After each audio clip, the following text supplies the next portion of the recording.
This time on building terminology, the friction pile.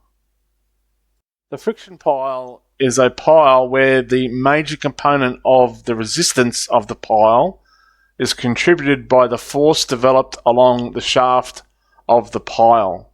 So whereas a lot of piers and a lot of piles actually go down till they hit a solid base, a friction pile just relies on the friction between the soil and the pile for its bearing. It won't necessarily go down and land on a solid base.